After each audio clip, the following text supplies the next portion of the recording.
ભગવાને એક ગધેડાનું સર્જન કર્યું અને કહ્યું, તું ગધેડા તરીકે ઓળખાઈશ. તું સૂર્યોદયથી લઈને સૂર્યાસ્ત સુધી થાક્યા વગર તારી પીઠ ઉપર બોજો ઉઠાવવાનું જ કામ કરીશ. તું ઘાસ ખાજે, તને બુદ્ધિ નહીં હોય અને તું 50 વર્ષ સુધી જીવીશ. ગધેડો બોલ્યો, હું ગધેડો થયો એ બરાબર છે, પણ પ્રભુ 50 વર્ષનું આયુષ્ય ઘણું બધું કહેવાય. મને 20 વર્ષનું આયુષ્ય આપો ને. ઈશ્વરે એની અરજ મંજૂર કરી.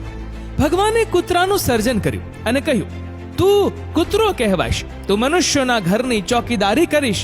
તું મનુષ્યનો પરમ મિત્ર કહેવાઈશ. તું એણે નાખેલા રોટલાના ટુકડા ખાઈશ અને તું 30 વર્ષ જીવીશ.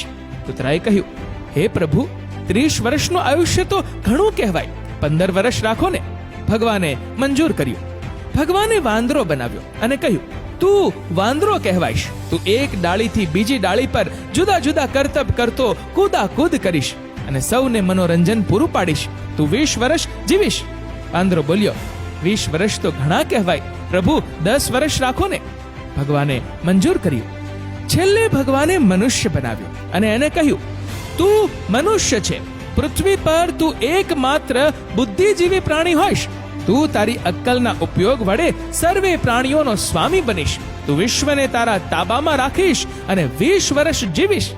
માણસ બોલ્યો, પ્રભુ, હું મનુષ્ય ખરો, પણ 20 વર્ષનું આયુષ્ય ઘણું ઓછું કહેવાય. મને ગધેડાએ નકારેલ 30 વર્ષ, કૂતરાએ નકારેલ 15 વર્ષ અને વાંદરાએ નકારેલ 10 વર્ષ પણ આપી દો ને. ભગવાને મનુષ્યની ઈચ્છા સ્વીકારી લીધી. ત્યારથી માણસ પોતે માણસ તરીકે 20 વર્ષ જીવે છે. લગ્ન કરીને 30 વર્ષ ગધેડો બનીને જીવે છે. પોતાની પીઠ પર બધો બોજો ઉપાડી સતત કામ કરતો રહે છે. બાળકો મોટા થાય એટલે 15 વર્ષ કૂતરા તરીકે ઘરની કાળજી રાખી જે કંઈ મળે તે ખાઈ લે છે.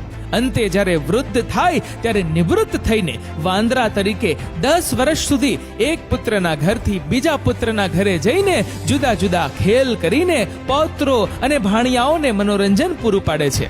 કડવું છે પણ સત્ય છે, સાચી વાસ્તવિકતા છે. મિત્રો, આ વિડીયો વિશે તમારું શું કહેવું છે? નીચે કમેન્ટ કરીને જરૂરથી જણાવજો.